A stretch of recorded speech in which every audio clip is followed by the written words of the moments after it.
जन साथियों, स्वागत है आप सभी का एक बार फिर से। उम्मीद है दोस्तों आप सभी बेहतरीन होंगे और आप सभी की तैयारी बहुत शानदार चल रही होगी। तो आज हमारा हिंदी का चौथा प्रैक्टिस सेट होने वाला है, जिसमें हम लोग बेहतरीन से आरडब्ल्यू की जो प्रैक्टिस सेट आई है उसका चौथा सेट हम लोग हिंदी में करेंगे। लगातार मैं आपको हिंदी, रीजनिंग, मैथ, जीएस के सोल्यूशन दे रहा हूँ और ज़रूरत है आप सभी को लगातार जुड़ने की, अपनी तैयारी को बेहतरीन करने की। तो चलिए आइए शुरुआत करते हैं आज के पहले क्वेश्चन से। पहला क्वेश्चन आप सभी की स्क्रीन पर ये रहेगा दोस्तों। यही कहेंगे, नए हो जरूर सब्सक्राइब कर लें, क्योंकि बहुत कुछ मैं लगातार आप सभी को प्रैक्टिस सेट करवा रहा हूँ। 20 क्वेश्चन है, आप सभी को पता होगा, क्योंकि 20 क्वेश्चन आने हैं। कितना स्कोर रहा लास्ट में ये जरूर बताएंगे। चलिए जोड़ते रहें। चलिए पहला क्वेश्चन आप सभी की स्क्रीन पर ये रहेगा। बताइए राइट आंसर क्या है। क्या अभिजात का समानार्थी शब्द क्या होगा। मैंने आपको बताया था कि जो जीडी है, जीडी में समानार्थी मतलब पर्यायवाची को कितने, मतलब पर्यायवाची को कहते हैं समानार्थी। यहाँ पर पर्यायवाची शब्द ना देकर आपको समानार्थी शब्द का प्रयोग किया जाएगा, तो आपको घबराना नहीं है। ठीक है, पर्यायवाची बताना है अभिजात का। तो अभिजात का पर्यायवाची क्या हो जाएगा। ठीक है, तो अभिजात शब्द का जो समानार्थी हो जाएगा कुलीन हो जाएगा। क्या बोलेंगे, कुलीन हो जाएगा। विकल्प उत्तर ए के साथ जाएंगे। ठीक है, मनमथ, मनोज, मैंने कल ही बताया था, ये सब कामदेव के पर्यायवाची। किसके दोस्तों, कामदेव के पर्यायवाची हैं। ठीक है, यतीम क्या होता है, लावारिस यतीम आपने सुना होगा। ठीक है, अकिंचन जिसके पास कुछ भी ना हो उसे अकिंचन बोला जाता है। क्वेश्चन 62, क्या किसी अच्छे भाव की चाह को क्या कहते हैं। किसी जो अच्छे भाव की चाह होती से क्या कहते हैं। देखिए, इच्छा, अभिलाषा, कामना, आशा। तो विकल्प उत्तर वी बनेगा, कामना कहते हैं। अगर आपकी चाह एक बेहतरीन है तो उसे कामना बोलेंगे। ठीक है, आइए अगले क्वेश्चन पर चलते हैं। क्वेश्चन 63 क्या बोलेगा। क्या वर्तनी के अनुसार निम्नलिखित में से अशुद्ध शब्द होता है। स्वादिष्ट, संदीपनी, वेशभूषा, ऐतिहासिक। ऐतिहासिक, देखिए शुद्ध का उसमें अशुद्ध भूजा है। देखो ऐतिहासिक बिल्कुल शुद्ध शब्द है, क्योंकि इतिहास प्लस इक होता है तो ऐतिहासिक बनता है। ठीक है, अच्छा संदीपनी आपका गलत लिखा हो, स्वादिष्ट भी सही है, वेशभूषा भी। संदीपनी गलत लिखा हो तो आप कहेंगे सर फिर भाई सही क्या होता है। मैं आपको बता दूं, जो संदीपनी होता है, संदीपनी नहीं तो संदीप। अच्छा संदीप कैसे लिखा जाता है, तो क्या बोलेंगे आप, संदीप ऐसे लिखा जाता है। भाई संदीप ऐसे ही तो लिखा जाता है, संदीप। ठीक है, और संदीपनी, लो ये संदीपनी हो गया। तो ये आपको जब भी बड़ा क्वेश्चन, मतलब बड़ा, जब भी आपको बड़ा शब्द मिले और उसमें आपको वर्तनी छांटना, तो पहले उसमें मेन शब्द देखिए क्या। तो इसमें मेन शब्द संदीप था, तो उसमें संदीप को पहले शुद्ध देखिए, तो संदीपनी आपका शुद्ध हो जाएगा। ऑप्शन ये बी वाला 64, ये लीजिए। क्या दिए गए संकीर्ण शब्द का विलोम क्या होगा। जो संकीर्ण होता है इसका विलोम आपको बताना है। संक्षेप होगा। देखिए मैंने आपको विलोम में बताया था, विलोम जो होता है, विलोम का अर्थ ही होता है, विलोम जो होता है जिस भाषा में आपसे पूछा जाए उसी भाषा। देखो संकीर्ण मतलब क्या होता है। संकीर्ण का जो, अगर मैं विलोम की बात करता हूं तो संकीर्ण के देखो संक्षेप, विकीर्ण या विस्तार या विस्तीर्ण। ठीक है, देखिए विस्तार और विकीर्ण बात एक ही है, विस्तीर्ण बात एक ही है, लेकिन जिस जिस भाषा में पूछा जाए आपको आंसर उसी में भाषा में दिया जाना चाहिए। तो 64 का राइट आंसर सी होगा, विकीर्ण होगा। क्या होगा, विकीर्ण। ठीक है, विकीर्ण, संकीर्ण का विकीर्ण। एक होता है विस्तृत, उसका संक्षिप्त देना है। एक होता है संक्षेप, उसका विस्तार देना है। ठीक है, तो राइट आंसर सी होगा। आइए 65, क्या रिक्त स्थानों को चयन करना है। वह संसद सदस्य जिसे देश भर में देश मत मिले हैं आज हमारे घर आएगा। वह संसद सदस्य जिसे देश भर में सर्वाधिक मत मिले हैं, या अनुपयुक्त। अनुपयुक्त होगा अगणनीय नहीं, विशेष नहीं, सर्वाधिक मत जहां तक होगा मेरे हिसाब से तो बिल्कुल सही है। सर्वाधिक मत मिले हैं वो क्या होगा, वह आज मेरे घर आएगा। ठीक है, आइए अगले पर चलते हैं। देखिए क्वेश्चन नंबर 66, रेखांकित को प्रतिस्थापित करना है। तालिका में अनेक प्रकार के फूलों का वर्णन किया गया। तो तालिका को हटाकर आप क्या लिख, सारणी लिख सकते हैं, चित्र लिख सकते हैं, पंक्ति लिख सकते हैं, पत्र लिख सकते हैं। में अनेक प्रकार के फूलों का वर्णन किया गया। क्वेश्चन नंबर 66 में राइट आंसर क्या होगा, तो तालिका की जगह आप सारणी का प्रयोग करें। सारणी में अनेक प्रकार के फूलों का वर्णन किया गया है। आइए अगले पर चलते हैं। ये लीजिए आपका क्या होगा, समुद्र का समानार्थी क्या होगा। समुद्र मतलब समानार्थी मतलब पर्यायवाची नहीं है। वारिश, अर्णव, रत्नाकर, आशुतोष। वेरी इंपॉर्टेंट क्वेश्चन होगा। तो समुद्र का कौन सा कह रहा नहीं है, तो याद रखेंगे आशुतोष जो है ये दोस्तों इसका समुद्र का नहीं है। बाकी आपके आशुतोष जो है ये इसका नहीं है। बाकी अगर बात करें पारावार हो गया, रत्नाकर हो गया, अर्णव हो गया, वारिश हो गया, समुद्र के ये सभी क्या है, समानार्थी। आशुतोष इसका नहीं है, विकल्प उत्तर बी के साथ जाएंगे। ठीक है, क्लियर है। आइए अगले क्वेश्चन पर चलते हैं। ये लीजिए आपका अगला क्वेश्चन, क्या दिए गए शब्दों में से कौन सा कृतज्ञ शब्द का सही विलोम है। कृतज्ञ, देखो एक शब्द मैंने आपको कृतज्ञ बताया था, एक बताया था कृतज्ञ। तो कृतज्ञ क्या होता है, जो किए गए उपकार को मानता। आपने किसी पर एहसान किया, उपकार किया, वो आपको मान रहा है तो उसे कृतज्ञ बोलेंगे, और जो ना माने उसे कृतज्ञ बोलेंगे। तो इसका विलोम होता है भाई कृतज्ञ का। उदार का क्या होता है, उदार का अनुदार होता है। अन उसमें उपसर्ग हो जाता है, अनुदार शब्द बन जाता है। ठीक है, आर्द्र का शुष्क हो जाएगा भाई, शुष्क। क्या हो जाएगा भाई, शुष्क। आर्द्र का शुष्क हो जाए। सूक्ष्म, सूक्ष्म मतलब बहुत छोटा। सूक्ष्म का क्या, स्थूल। स्थूल का सूक्ष्म होता है, स्थूल, सूक्ष्म, स्थूल। ठीक है, आइए ये लीजिए क्वेश्चन 69, दिए गए विकल्प में से उचित अर्थ चुनिए। खाद्य सामग्री जो यात्रा के समय रास्ते में उपयोग के लिए ली जाती है। एसएससी यूडी 2021 में और 2019 में दोनों में क्वेश्चन पूछा गया है, तो आपको बताना है सही क्या होगा। खाद्य सामग्री जो यात्रा के समय उपयोग में ली जाती है उसे पथेय बोलेंगे। क्या है? पथधन ए, पथेय बोलेंगे। ऑप्शन सी के साथ जाएंगे। ठीक है, अगले पर चलेंगे। ये लीजिए, छछूंदर के सिर पे चमेली का तेल। मुहावरे का सही अर्थ क्या होगा आप सभी को बताना है। छछूंदर के सर पे चमेली का तेल, क्वेश्चन नंबर 70 का। अपने लोगों को प्रशंसा करना, छछूंदर के सिर पर गुदगुदी करना, अचानक लाभ प्राप्त होना। नहीं सर, अयोग्य व्यक्ति को उत्तम वस्तु प्राप्त होना। क्या होगा? अयोग्य व्यक्ति को उत्तम वस्तु प्राप्त होना। जो अयोग्य है और उसको उत्तम वस्तु प्राप्त हो जाए तो क्या बोलेंगे? छछूंदर के सर पे चमेली का तेल। क्लियर है? आइए क्वेश्चन नंबर बोलेंगे 71। रंगा सियार होना। मुहावरे का उचित अर्थ क्या होगा? रंगा सियार होना, रंगीन होना, मनचला होना, कपटी होना, समृद्ध होना।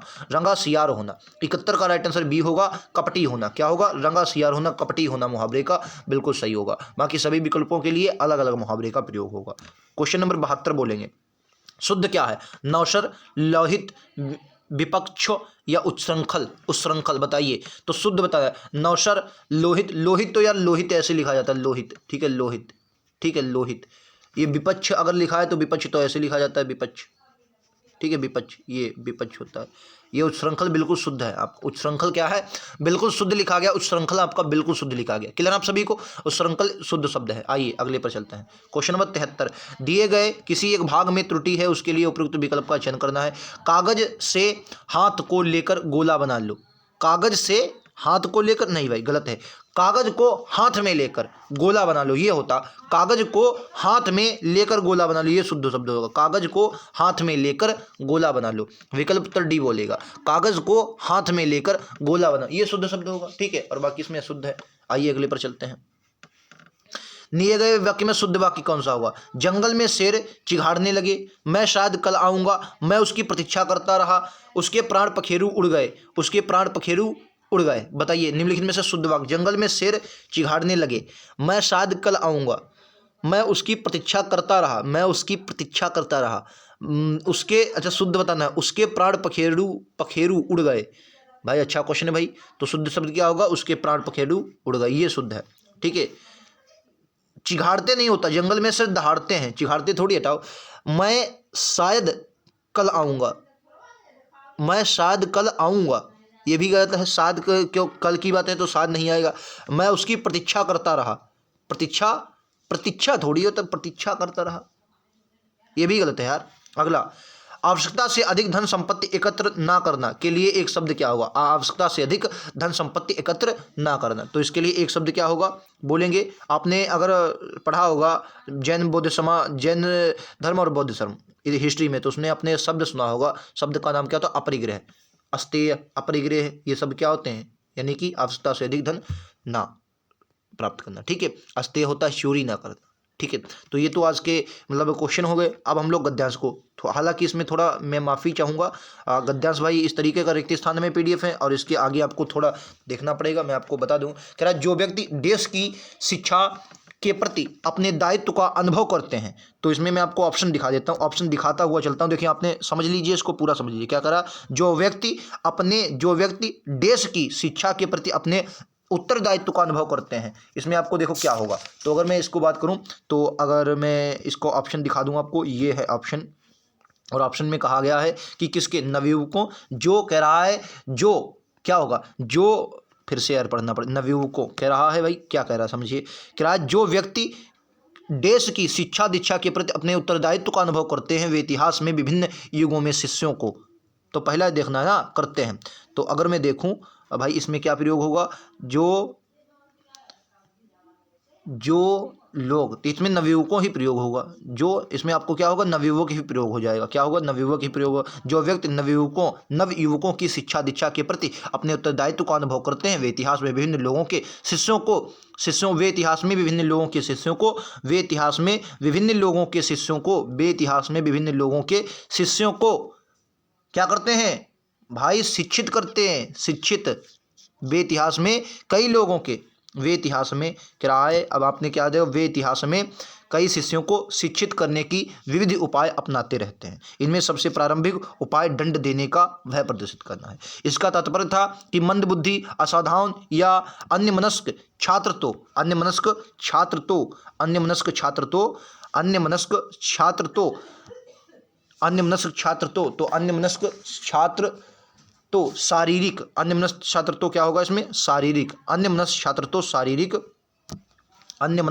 छात्र तो शारीरिक दंड मिलने के कारण भयभीत रहता था, अथवा उसे यह आकांक्षा बनी रहती थी कि वह आगे चलकर किसी विशेष सुविधा से वंचित कर दिया जाएगा। इस प्रकार उन लोगों के लिए शिक्षा प्राप्ति एक सीमा तक भय की भावना से जुड़ी हुई थी। जो कुछ विषयों पर अधिकार करना देश समझते थे, जो कुछ विषयों पर अधिकार करना देश समझते थे, जो कुछ विषयों पर अधिकार करना क्या, जो कुछ विषयों पर अधिकार करना क्या करते थे, कठिन समझते थे। डेस्क समझते थे मतलब क्या, जो कुछ विषयों पर अधिकार करना कठिन समझते थे, जो कुछ विषयों पर अधिकार करना कठिन समझते थे। ठीक है, जो कुछ विषयों पर अधिकार करना क्या था भाई, कठिन समझते थे। आइए आगे देखते हैं, कठिन समझते थे, आगे देखते हैं। आज का अंतिम बोलेगा, आज का अंतिम कह रहा कि आगे चलकर शिष्य को शिक्षा प्राप्त करने के लिए इस आधार पर डेस किया जाने लगा कि इसको उन्होंने किस प्रकार का लाभ मिलेगा। तो किसको लिए क्या किया जाने लगा, तो प्रोत्साहित, इसमें क्या आ जाए, प्रोत्साहित किया जाने लगा। ठीक है, तो ये थोड़ा यार इसमें दिक्कत हो सकती है क्योंकि गद्यांश मतलब गद्यांश पहले हैं, ऑप्शन बाद में है, लेकिन आप लोग मैनेज कर सकते हैं। हो सके तो आप कॉपी में या स्क्रीनशॉट ले लेकर अपने आप ऑप्शन कॉपी में लिख लें, स्क्रीनशॉट गद्यांश ले लें, उसके बाद हल करें। लेकिन बहुत बेहतरीन है होगा क्योंकि आप जिस सेट में कर रहे हैं बहुत बेहतरीन सेट होगा आप सभी के लिए। तो ज़रूर बताएं कि आपका स्कोर कितना रहा, आप कैसे क्या आपने किया, कैसा क्या आपको सेट लगा, ज़रूर बताएं। और आप सभी के लिए उम्मीद है ये क्लास बहुत पसंद आई होगी। हमने यहाँ तक क्वेश्चन पूरे किए, 20 क्वेश्चन हमने पूरे किए, उम्मीद है आप सभी को समझ में आए होंगे। ठीक है, तो उम्मीद है आप सभी ने बेहतरीन से समझा होगा और मिलते हैं अगले वीडियो में। आज के लिए इतना ही। थैंक यू दोस्तों, जय हिंद, जय भारत।